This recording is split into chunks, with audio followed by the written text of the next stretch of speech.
tarde, alunos e alunas de primeiro período de Direito, A e B.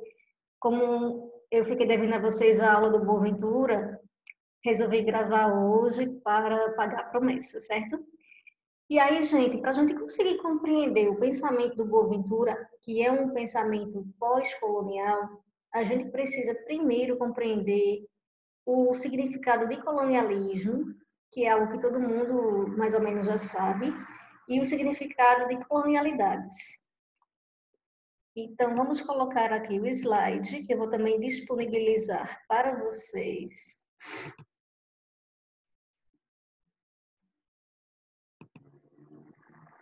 Ok. Para a gente conseguir fazer isso, ok? Então, começar com a ideia de colonialismo. Deixa eu ver onde é que eu me coloco. Vamos lá. Colonialismo, né? Todo mundo já estudou em história e conhecemos muito bem a história de colonização que tivemos especificamente aqui no Brasil. É a política de exercer o controle e autoridade sobre territórios ocupado, administrado por grupos de indivíduos, poder militar ou por representantes do governo de um país, ao qual esse território não pertencia, contra a vontade de seus habitantes, que muitas vezes são despossados, né, parte de bens e etc. e tal. É a ideia da invasão, né, que ocorreu em vários países, dentre eles o Brasil, mas também nós tivemos várias situações em outros países latino-americanos e asiáticos.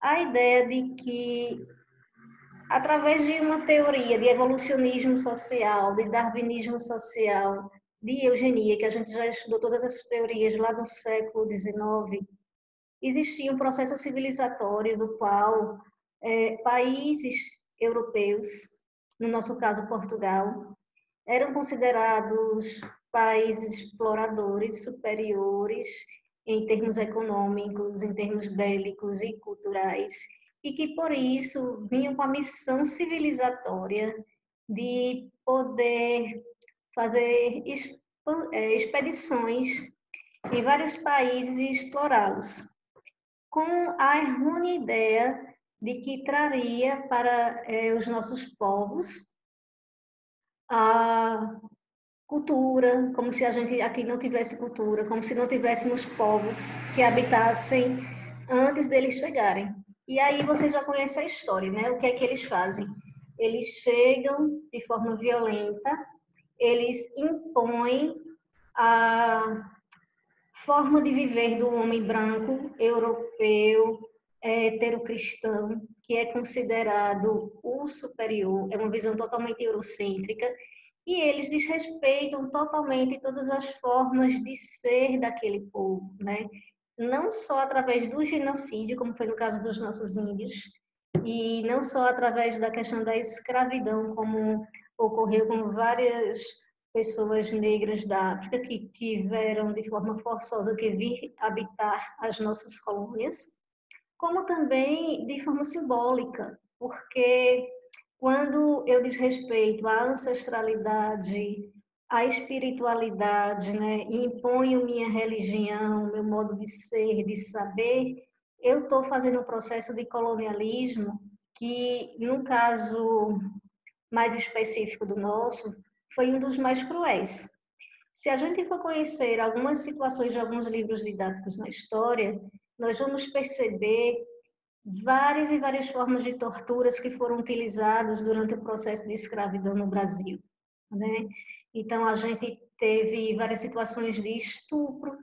Quando a gente fala, por exemplo, de miscigenação, a gente tem que entender que somos frutos de estupros, né? Muitas vezes, as pessoas que vinham para habitar a colônia brasileira eram pessoas que tinham cometido algum delito em Portugal e que, como forma de punição, vinham para cá. Então, vieram muitos bêbados, muitos ladrões, muitas pessoas que também ganharam um certo poder aqui, mas muitas pessoas também que vieram como uma forma de punição por alguns atos praticados na Europa. E nós tivemos diversas situações de total desrespeito aos povos que aqui já habitavam, de forma material e de forma cultural, de forma simbólica, de forma religiosa. Imagine o que é você habitar em um determinado local e você ter que se submeter à cultura de outro. Então, alguém chegar para você e dizer, aprenda outra língua, porque a língua que você fala não serve. Né? Se vista de outra forma, porque a forma como você se veste é indecente, né? E não cultue os seus orixás ou os seus espíritos ancestrais da terra, seus pajés, né? Porque vocês precisam seguir ao preceito cristão. Então, é só para ilustrar algumas, né? Porque assim as formas de violência eram as mais variadas e vocês conhecem muito bem. Pois bem, isso foi o colonialismo, né? Foi a exploração desenfreada, né, dos territórios ocupados, incluindo população quase totalmente aniquilada, como aconteceu nas Américas, ou transformada em escravos, como que se espalhou para o resto do mundo, como aconteceu na África, né? E esse processo, ele, para muitos historiadores, não está totalmente resolvido, porque para muitos historiadores e sociólogos e antropólogos, ainda existem novas formas de exploração que perpetuam esse tipo de prática, né? Não mais através da escravidão, porém de outras formas que também subalternizam povos que ainda são considerados ou tratados como inferiores e são silenciados por isso. Então, eles dão a isso o nome de colonialidade, né? Que seria um projeto de modernidade regido por uma matriz colonial de poder que subalterniza, hierarquiza e naturaliza a desigualdade sobre os modos de vida. Então, seria aquela situação assim, de que, será que realmente o processo de colonização ele acabou? Em alguns aspectos, sim. Em outros, não. Em outros, todo aquele imperialismo reverbera e continua reverberando. Em várias situações epistêmicas, quando, por exemplo, a gente diz que existe países que são desenvolvidos e que são avançados, né? E a gente se considera como atrasados. A gente está vestindo essa roupa de relação de poder e a gente está se sujeitando a uma ideia de colonialidade, né? Quando, por exemplo, eles escrevem sobre o que nós devemos fazer na nossa economia, como se nós não fôssemos capazes. Nós aqui, por exemplo, latino-americanos, e aí entra toda a questão da xenofobia, a questão dos preconceitos, a questão de como é que os índios, os negros, as mulheres, os quilombolas, são retratados, por exemplo, nos livros didáticos de história. Para começar, a história já começa errando, porque não houve descoberta, houve invasão. Né? Então, o descobrimento, na verdade, não é um descobrimento, né?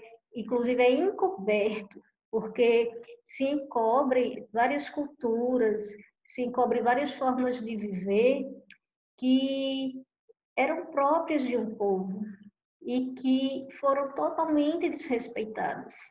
Né? Trata-se como se a ciência, a tecnologia, os modos de viver e saber do europeu e do homem norte-americano também, os Estados Unidos, fosse superior ao resto do mundo.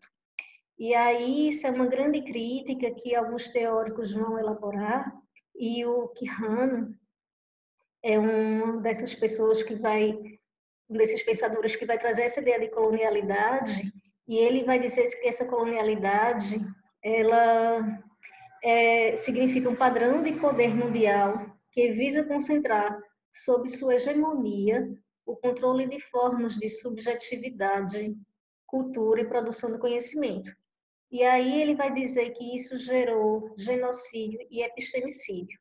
Genocídio no sentido de que vários povos foram brutalmente mortos e assassinados, né? A gente tinha torturas em troncos, a gente tinha torturas, castigos físicos dos mais variadas formas, e também epistemicídio no sentido de episteme, a morte da ciência do outro, né?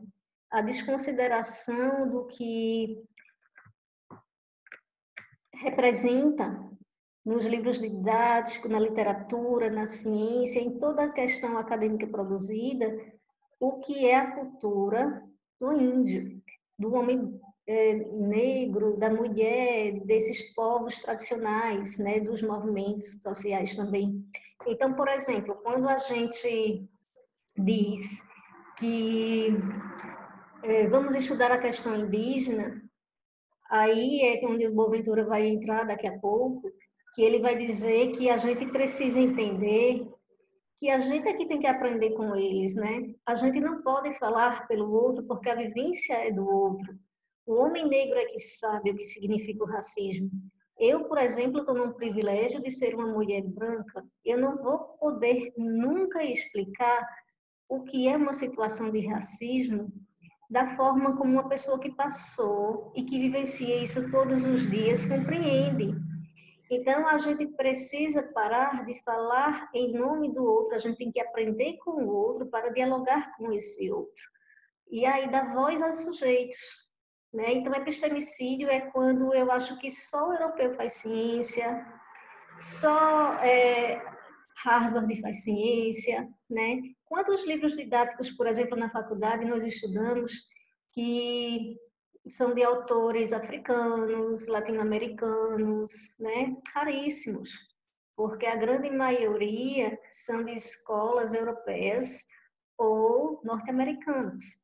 Então, o Quijano, ele vai dizer que existe uma colonialidade do poder que ela se baseia no controle da economia, no controle da autoridade sobre o outro, no controle da natureza e dos recursos naturais, né? Que aí o Mignolo seria que diria que é a colonialidade da natureza. Um exemplo disso, para ficar um pouquinho mais claro, quando, por exemplo, em nome de lucros gigantescos, a gente aprova uma grande quantidade de agrotóxicos, que a gente sabe que são extremamente prejudiciais, e o resultado disso está aí agora, através de vários exemplos, como situações de câncer e anomalias da natureza, tá? E aí a gente sabe que, por exemplo, as comunidades indígenas têm a agroecologia, tem um trabalho lindíssimo, que eles não utilizam de jeito nenhum tipo de veneno, e que é considerado inferior, porque não é estudado pela ciência, entende? Assim, não é valorizado, né? Então, o capitalismo fala mais alto, ainda que mate vidas. E aí entra também um debate que é mostrado por o BB como sendo o termo necropolítica. Mas isso é uma outra aula, tá? E aí o controle do gênero e da sexualidade, né? Quando a gente traz a ideia de heteronormatividade, o que seria heteronormatividade? O normal é ser hétero. Tudo que não for passa a ser não normal. Então, a ideia de que pessoas que são trans, homossexuais e etc e tal, e nas várias modalidades desse movimento, seriam pessoas consideradas inferiores, né? Seriam pessoas consideradas até patológicas, algumas vezes já foram tratadas assim. E aí o controle da subjetividade do conhecimento, que seria, por exemplo, a colonialidade do ser, né? Quando eu inferiorizo o outro, eu inferiorizo também na questão da autoestima, né? Eu inferiorizo também no sentido de que o outro não é capaz. E aí, durante anos, anos e anos, você vendo que você é inferior, como que você vai conseguir se empoderar e se emancipar socialmente, né? E aí tem todo um trabalho hoje no sentido de pós-colonialidades que vai tratar uma teoria que eles chamam de decolonial, que é justamente para ir de contra a todas essas formas padronizadas, hierárquicas e hegemônicas do saber, né? E aí é bem interessante a gente conhecer. E aqui eu trago uma imagem para vocês que é para provocar mesmo, né? Essa criança branca aqui, isso é algo que aconteceu muitíssimo nas casas grandes do Brasil, né? A relação entre Casa Grande e Senzala. E aí, gente, é só a ideia de que para o Stuart Hall, a cultura é um campo de produção de significados no qual diferentes grupos sociais situados em distintas posições de poder lutam pela imposição de significados à sociedade mais ampla, tá? Então, a gente precisa começar a compreender o que significa cultura, o que significam essas relações de poder e como isso pode continuar perpetuando em ações de preconceitos, de racismo, de discriminação, de inferiorização, de naturalização daquilo que é violento, né? Que são práticas do colonialismo, tá? O colonialismo do saber, colonialismo do poder, colonialismo do ser, colonialismo da natureza, que advém de todas essas questões históricas, eurocêntricas, e que muitas vezes não foram de forma correta refletidas e compreendidas, até mesmo pelas ciências.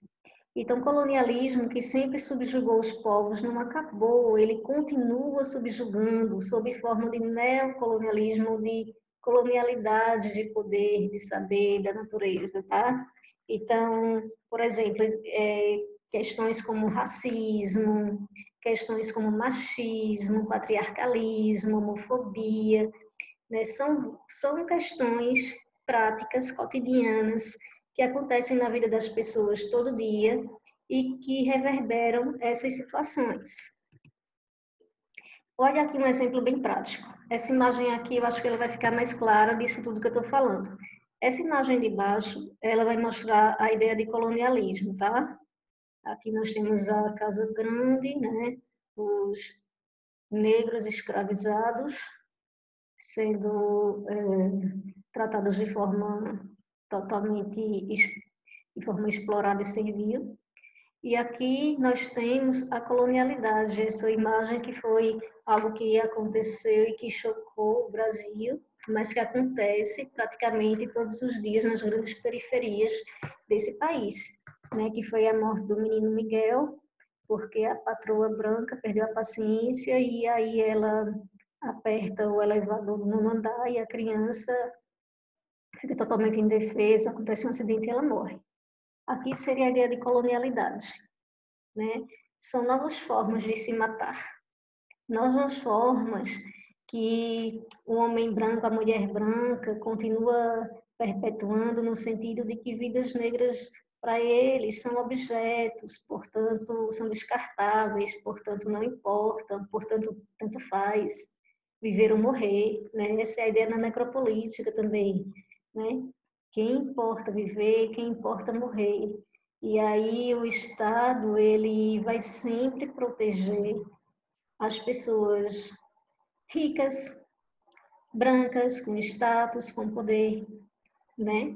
Então, fundou-se a racionalidade científica europeia, patriarcal, branca, cristã, urbana, industrial, que silencia as demais, né? Existe aí o processo, então, de racialização e racionalização, que o Quijano também vai falar.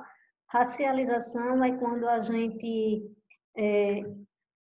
tenta trazer a questão da inferioridade da raça, né, que a gente hoje chama de etnia, mostrando que existem superiores e inferiores, como a gente viu tanto nas teorias evolucionistas, e a racionalização, no sentido de que, por muitas vezes, a razão instrumental cartesiana, também positivista, foi tratada como uma forma de legitimar esse racismo.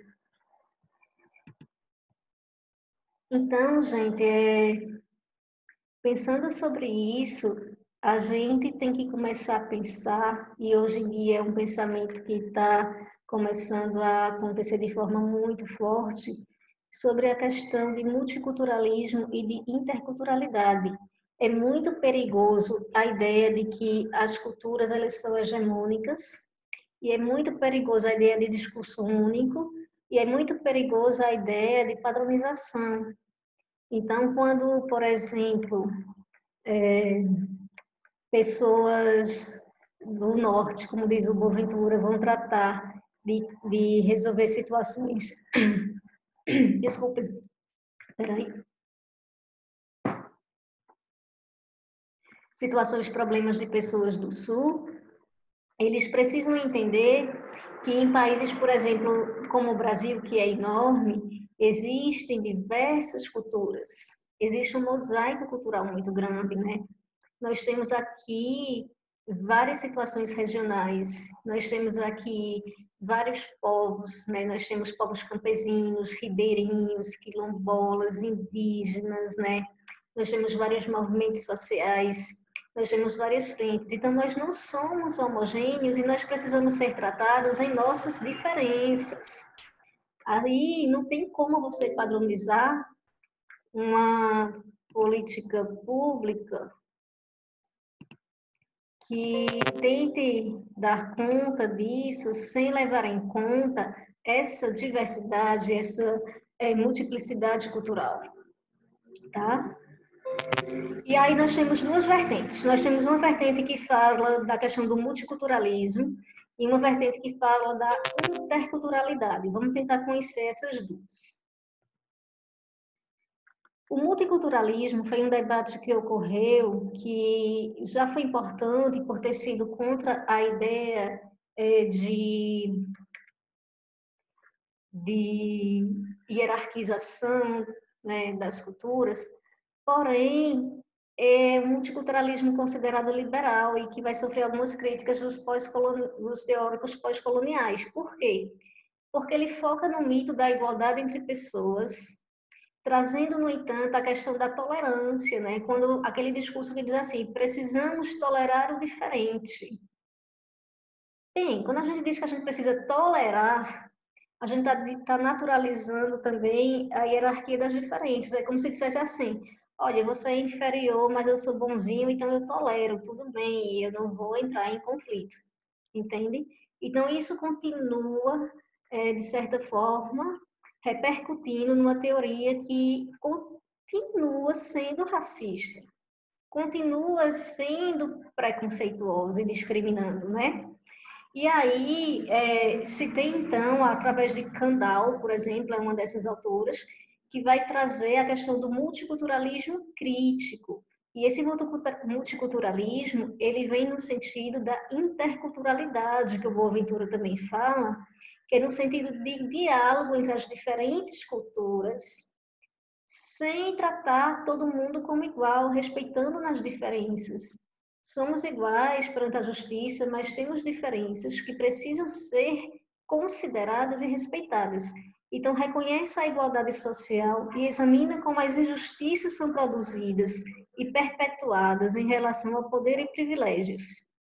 Então, ao contrário do multiculturalismo, que pressupõe a existência de cultura dominante, que aceita e tolera a existência de outras culturas no espaço onde domina, a interculturalidade pressupõe, segundo Boaventura dos Souza Santos, o reconhecimento recíproco e a disponibilidade para o enriquecimento mútuo entre várias culturas que partilham um dado espaço cultural. Então, é aquela ideia que eu digo, antes de eu julgar o povo cigano, deixa eu conhecer, deixa eu entender como que é a vida, a música, a arte, o pensamento, E aí, muitos pesquisadores, por exemplo, vão fazer pesquisas, às vezes, com aquele olhar já tão preconceituoso que contamina totalmente a pesquisa, porque já chega diante de uma situação se considerando superior, né? E aí, quando a gente tira as prenoções, os preconceitos e os pré-julgamentos, a gente vai fazer pesquisa de modo a aprender com o outro, porque todos os povos têm conhecimentos, têm arte, têm cultura, têm saberes que precisam ser considerados. Imagine vocês se a gente não tivesse passado pelo processo de colonização, como seria o Brasil hoje? Né? Olha que diferente que seria. Né? Então, assim, interculturalidade trata-se de uma proposta de diálogos entre diferentes grupos, que a gente vai ver daqui a pouco com Boaventura. Entende a diferença como riqueza, sem negar os conflitos. Os conflitos, eles sempre vão existir, mas uma coisa é que dentro de um determinado local se resolvem os conflitos. Outra coisa é quando vem um país imperialista que não entende os conflitos próprios de um povo e impõe uma forma de solução, que é algo que os Estados Unidos adoram fazer, né? Nos outros países, como se fosse o Salvador, para, na verdade, agregar lucros econômicos. E diversidade inclui divergências, relações de poder, interesses, benefícios, né? É um campo propício para a educação. Educação crítica, reflexiva, contextualizada, a partir de diálogos, que não seja aquela educação bancária, como fala o Paulo Freire, né? Mas que seja dialógica. Então, assim, trata-se de uma corrente a partir de uma abordagem pós-colonial, que McLaren vai falar, que busca não só a valorização da pluralidade cultural, mas o questionamento do processo de construção de identidade, alteridade e diferenças. E aí, gente, eu vou trazer para vocês aqui uma fala muito interessante de um dos autores pós-coloniais, que se chama Frantz Fanon, de 1991, que ele escreveu um livro interessantíssimo. Eu posso até encaminhar para vocês, se vocês quiserem. Deixa eu ver se eu lembro agora. Esqueci o nome, Pele Branca. Eu tenho aqui no final. Eu digo aqui no final do slide, tem essa obra, eu falo para vocês. O Fanon, ele é uma experiência muito interessante porque ele morava em uma ilha que foi colonizada por franceses. E aí a vida toda ele ouviu dizer da família que ele era francês, ele era de uma família de classe média. E aí ele chega um dia, sai dessa pequena ilha dele para conhecer a França e ele descobre que os franceses não olham ele como francês, o Fanon era negro, né? E aí ele começa a entender, mas por que que eu não sou entendido como francês? E aí ele começa a perceber que existe, na verdade, um olhar eurocêntrico com relação a ele, né? O colonizador olhando para o colonizado. E aí ele começa a escrever sobre isso, mostrando como muitas vezes, por exemplo, pessoas negras, para serem aceitas em grupos de brancos, eles passam a agir contra a própria identidade, né? Eles passam a tentar agradar o homem branco. Então, mulheres começam a alisar o cabelo, porque o padrão de beleza imposto é que o cabelo seja liso, e por aí vai, como exemplo. E aí ele começa a escrever que é preciso olhar para essas pessoas negras dentro de sua beleza, de sua cultura, e que começa a denunciar, inclusive dentro da linha da psiquiatria, da psicologia, como essa inferiorização afeta a mente da pessoa que é inferiorizada, né? E aí essa citação dele eu trago para vocês porque é bem interessante, ó. A cidade do colonizado, a cidade indígena, a cidade negra, o bairro árabe, é o lugar de má fama, povoado por homens também de má fama. Ali nasce-se em qualquer lado, de qualquer maneira, morre-se em qualquer parte, e não se sabe nunca de quê. É um mundo sem intervalos. Os homens estão uns sobre os outros, as cabanas dispõem-se do mesmo modo. As cidades do colonizado é uma cidade esfomeada por falta de pão, de carne, de sapatos, de carvão, de luz. A cidade do colonizado é uma cidade agachada, de joelhos, a charfurdar. É uma cidade de negros, uma cidade de ruminantes. Então, é muito forte essa citação, porque aqui ele vai denunciar toda a questão de desigualdade social, econômica, e também simbólica e epistemológica, né? Quem se importa, né? Quem se importa com essas minorias? E aí a gente vai chegar, então, no Boaventura, né? O Boaventura, ele é português, né?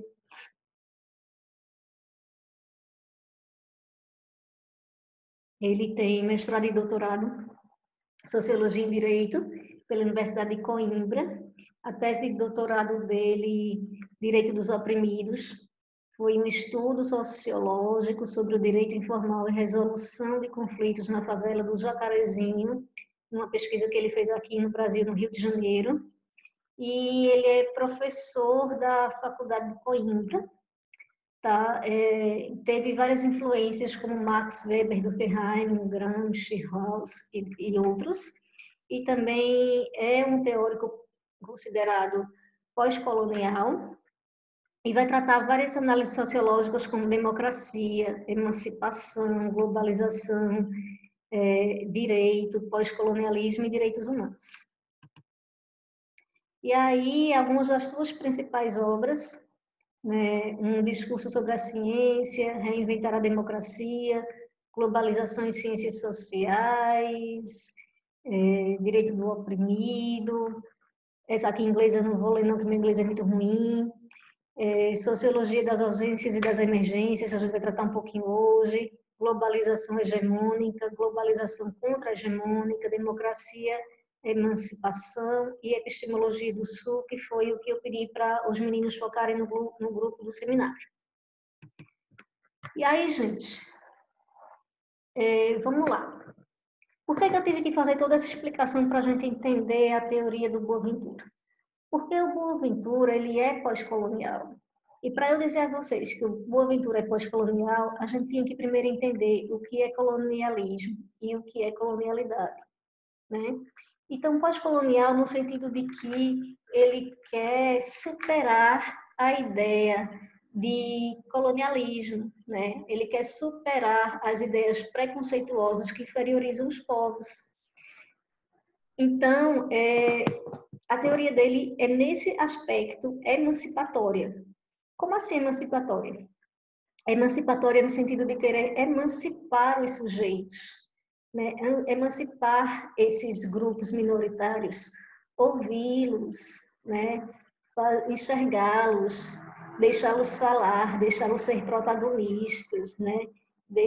Empoderar esses povos, né? Aprender com eles, deixar que eles escrevam e valorizar a literatura que eles escrevem, parar de continuar silenciando esses povos. É nesse sentido, né, que ele é pós-imperial e pós-colonial. E aí, tá vendo essa imagem aqui, ó? Ele coloca de propósito no livro dele a América de cabeça para baixo, no continente, porque aí ele vai colocar o Sul, né, que seriam os latinos, aqui, ó, ele coloca uma linha. Tá vendo essa linha? Essa linha é bem interessante, porque ele vai dizer que existe uma linha invisível, né, que separa aqueles que são considerados inferiores e aqueles que são considerados superiores. Então, o Sul em Boaventura não é um conceito geográfico, mas uma categoria sociopolítica relativa aos países, regiões, segmentos e grupos que sofrem processo de exclusão, de opressão e discriminação. Então, por exemplo, países latino-americanos, países do Sul, são considerados inferiores ao Canadá, aos Estados Unidos, que são do Norte. Da mesma forma, a questão da África, né, em relação aos países europeus. Então, quando ele fala do Sul, ele está querendo falar desses países que são considerados inferiores, que sofreram processos de colonização e de imperialismo, e que sofrem o tempo todo no sentido de serem tratados como atrasados, como países em desenvolvimento, ou como países sempre inferiorizados na ciência, na literatura, na economia, né? E aí ele vai falar que é preciso a gente dar voz a esses sujeitos, mostrar que nós também produzimos, que nós também temos entendimento e conhecimento. E aí é muito interessante que vários teóricos agora estão começando a ser estudados a partir de teorias desenvolvidas na África, né, na Ásia, nos países latino-americanos, o que é muito bom. A gente precisa ler mais esses autores, né, como Fanon, como, por exemplo, Pele Negras, Máscaras Brancas. Lembrei o nome, gente, do livro. É assim mesmo, tá? A gente está aqui, as coisas fogem, voltam, mas tudo bem. O livro do Fanon, Peles Negras, Máscaras Brancas. Então, assim, essa ideia do Sul é uma metáfora do sofrimento humano produzido na colonialidade do poder, né? Então, apresenta-se em aprender que existe o Sul, aprender a ir para o Sul, aprender a partir do Sul e com o Sul, ele fala. E aí, como denuncia o Boaventura, o mundo está cartografado a partir de linhas abissais, que são aquelas linhas que eu mostrei no slide anterior a vocês. É como se fosse uma apartheid social, como se fosse uma linha invisível que divide os povos, né? Então, ele vai dizer que, de um lado, do lado civilizatório, e de outro, o lado considerado selvagem. Então, a justiça de lá, a injustiça de cá. A ciência dali, as crenças e o misticismo daqui. O humano do norte e o sub-humano do sul, tá? Então, sempre tratando de forma abissal. Abissal no sentido de desigualdades profundas, né? Essas questões. Faz parte do projeto de modernidade as categorias inferiores para a construção de imagens, conceitos, paradigmas superiores. E daí nós vamos criando os estereótipos, que são também perigosíssimos. Então, um dos instrumentos de controle do corpo foi, por exemplo, que eu já expliquei a vocês, a questão do epistemicídio, né? Deslegitimando as produções de conhecimento e inferiorizando os grupos sociais e humanos que não europeus, justificando-se na criação do conceito de raça, conceito que se liga essencialmente ao corpo. O epistemicídio destitui a racionalidade, a cultura, a civilização do outro. É a morte simbólica do próprio corpo e sua ocupação. Ao desqualificar os conhecimentos dos povos subalternizados, entende-se a impossibilidade de percebê-los como seres cognoscentes. Então, quando eu digo que o índio é inferior, o negro é inferior, a mulher é inferior, o quilombola e o pessoal do MST e etc e tal, o homossexual, né, e por aí vai. Quando eu inferiorizo, eu naturalizo a morte, eu naturalizo a violência engendrada todos os dias contra eles, porque eles passam a ser aquilo que Foucault chamou, né, daquela questão dos corpos dóceis, eles passam a ser pessoas invisibilizadas e descartáveis. Então, tudo bem, né, tudo bem morrerem, tudo bem não serem ouvidas. E aí é algo que o Boaventura vai chamar de epistemicídio, né? Então, Boaventura de Souza Santos, desculpa, deixa eu voltar aqui, propõe a ideia de epistemologia do sul como condição para que o corpo subalternizado e os grupos produzidos como inexistentes e invisíveis possam ter seus conhecimentos validados. Precisamos ouvir, precisamos ler a literatura produzida por esses povos. Precisamos conhecer a forma de saber, de produzir ciência, de produzir arte, conhecimento desses povos. Então, colonialismo, capitalismo, sexismo produz o outro como invisível, né? Invisibilidade do outro que eu falei. Entretanto, essa invisibilidade, ela é intencional, né? Pois ao invisibilizar o outro, tudo que faz parte dele é apagado, não interfere no cotidiano e não constrói outras narrativas sobre a vida. Então, tudo bem se eles, por acaso, morrerem, né? É aquela coisa que a gente teve muito cruel nessa pandemia, que disseram, olha, nos hospitais vão ter que selecionar alguns para viver, quem vai viver, quem vai morrer. Então, os idosos, eles provavelmente morrerão. Gente, vocês já pensaram para quem é idoso ouvir isso? Como é cruel, né? E é por aí, né? Esses vários e vários exemplos que a gente tem. Então, é uma linha invisível que separa o mundo desenvolvido dos não desenvolvidos, e as injustiças, as violências, dominações econômicas, políticas, culturais, traduzidas por um lado na hierarquização dos saberes e por outro na negação da diversidade. No pensamento abissal, há a impossibilidade da copresença de dois lados da linha. Os que estão do outro lado têm seus costumes, línguas, modos de viver, classificados como não humanos, subhumanos ou selvagens. Então, o pensamento moderno ocidental é um pensamento abissal para ele, e tem distinções visíveis e invisíveis, e tem essas linhas abissais, que separam os que estão de um lado da linha, como os superiores, e os que estão do outro lado da linha, que seriam os inferiores. A negação da copresença é o que sustenta o conceito de colonialidade, como uma forma de exterminar ou marginalizar aquilo que é considerado diferente e inferior. Assim, o outro lado da linha, ou seja, as sociedades colonizadas, é composto por uma variedade de sujeitos tornados invisíveis, que foi o que o Boaventura chamou de sociologia das ausências, e que vai dizer que é preciso, então, que a gente faça, como saída a tudo isso, a sociologia das emergências. Então, segundo Santos, o pensamento pós-abissal cria uma nova forma de pensar a sociedade atual que não pode haver, em que não pode haver a injustiça social global junto, sem a justiça cognitiva global, que seja igualitária, quebrando o paradigma da produção e apropriação do conhecimento a partir do Ocidente hegemônico. Ele chama de justiça cognitiva essa pluralidade de existência dos diferentes conhecimentos, o interconhecimento, e diz que é preciso criar espaços emancipatórios para esses campos de saberes, né?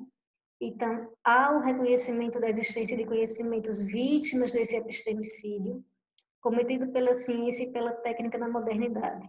A gente pode dizer que existe epistemicídio toda vez que eu não conto, nos livros didáticos, por exemplo, as várias ações de negros que foram escravizados e que foram super interessantes e que os livros didáticos não mostram. As formas de resistência, né? Por exemplo, que eles atuaram tantas vezes, mas só mostra o vitimismo, né? Só mostra um lado da história. E quando eu escondo a cultura do outro lado, né? Os deuses, por exemplo, que eles cultuavam, e muitos deles, inclusive, eram reis, né, considerados reis em suas tribos, e chegaram aqui e foram escravizados, imaginem vocês. E aí, quando eu escondo o outro lado da história, quando eu encubro, quando eu silencio, quando eu inferiorizo, eu estou praticando o epistemicídio. Então, tá já terminando, tá, gente? Logo, é importante criar um discurso a partir de nossa história. A história negada e silenciada dos primeiros habitantes do continente americano. Aí tem algo bem interessante que eu quis trazer para vocês, que é essa imagem que aconteceu há pouco tempo na Europa, essa aí foi na Inglaterra, que foram vários manifestantes que resolveram que as estátuas de traficantes nos vários locais de praças das cidades eram uma afronta ao povo negro, né? Então, aqui é uma estátua sendo derrubada e jogada no rio, na Inglaterra, né? Homenageava o Edward Colston, que traficou 84 mil negros na África. Então, como assim a gente tem uma estátua homenageando uma pessoa dessas, né? E aí é muito interessante porque essa imagem, para mim, representa uma ação pós-colonial, né? Uma ação decolonial. É uma ação onde existe uma emancipação dos povos negros de dizer que a gente não aceita isso, né? Então, assim, o Mignolo, ele vai dizer que o pensamento de fronteira, né? Ele vai chamar a opção decolonial e desobediência epistêmica.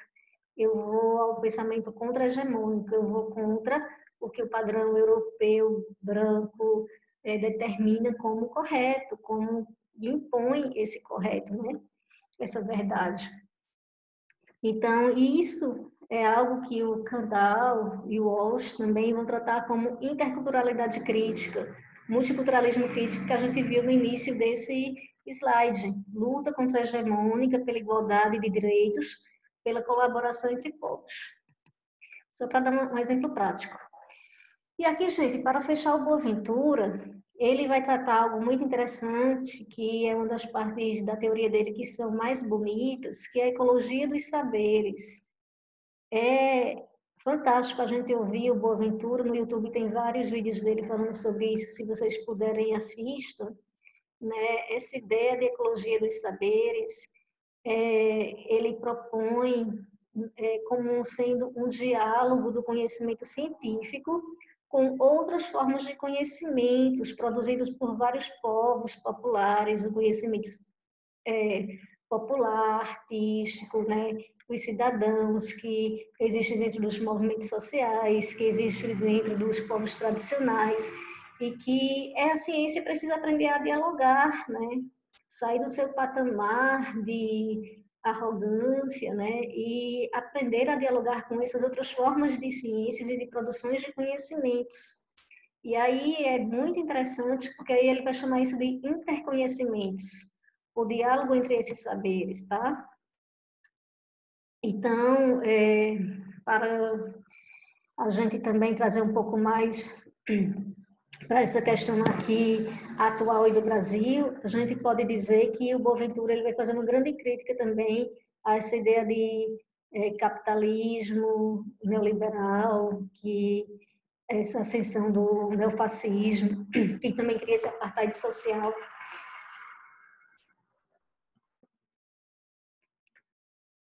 Quando a gente tem as várias desigualdades sociais, culturais, sendo ainda hoje perpetuadas como sendo naturais. Então, a colonialidade do poder tem uma lógica hierárquica de dominação excludente e opressora e se concretiza pelo colonialismo interno, governos indiretos, práticas autoritárias e discriminadoras, privatizações, pauperização, né? Aquele discurso do ódio, o discurso que faz apologia ao sexismo, ao racismo, à homofobia, né? E a todas essas questões. E aí a gente precisa tentar fazer com que haja uma resistência desses povos considerados inferiores e para isso é preciso emancipá-los, tá? Então, esses governantes, eles tornam povos invisíveis, né, essas minorias, e isso intensifica ainda mais a questão da linha abissal. E aqui quero trazer para vocês várias imagens dos movimentos sociais e dizer a vocês que é muito interessante, porque, por exemplo, dentro do MST existe algo muito interessante que as pessoas criminalizam o movimento e não compreendem, não entendem, que é, por exemplo, muita leitura, né? As crianças lá começam a ler Paulo Freire muito cedo, e eles têm a pedagogia da alternância, que é lindíssimo, é um movimento que, quando é a parte séria do movimento, é um movimento que estuda bastante, que produz alimentos sem agrotóxico, né? Assim também como os movimentos quilombolas, indígenas, são pessoas totalmente invisibilizadas, são pessoas onde as políticas públicas não chegam, né? E que ainda são criminalizadas. Então, elas convivem em um sistema desigual, um sistema de pobreza, e ainda assim elas conseguem produzir arte e conhecimento. Precisamos quebrar os preconceitos. E para fechar, eu trago essa mensagem para vocês de um antropólogo, né? Isso é lindíssimo. Ela foi conhecer essa ilha, esse local aqui, eu acho que África, e ela escreve sobre a filosofia Ubuntu ou Ubuntu para você, né? E aí eu vou ler para vocês para a gente encerrar essa aula. Um antropólogo, um antropólogo estava estudando os usos e costumes de uma tribo africana chamada Ubuntu. E quando terminou seu trabalho, propôs uma brincadeira para as crianças. Pôs um cesto muito bonito e cheio de doces embaixo de uma árvore e propôs às crianças uma corrida. Quem vencesse ganharia o bonito e delicioso presente. Quando ele disse já, todas as crianças se deram as mãos e saíram correndo em direção ao cesto e dividiram os doces entre si, felizes. O antropólogo ficou surpreso com a atitude. Elas explicaram. Ubuntu, tio. Como uma de nós poderia ficar feliz se as outras não estivessem tristes? Ele então percebeu a essência daquele povo. Não havia a competição, mas sim a colaboração. Ubuntu significa sou quem sou, porque somos todos nós. Então é a ideia de fraternidade e eu quis trazer esse texto para mostrar a vocês que provavelmente se isso fosse feito com crianças que aprenderam sobre nas escolas o tempo todo sobre a competitividade, o individualismo, né? Sobre seja o melhor, isso não teria acontecido.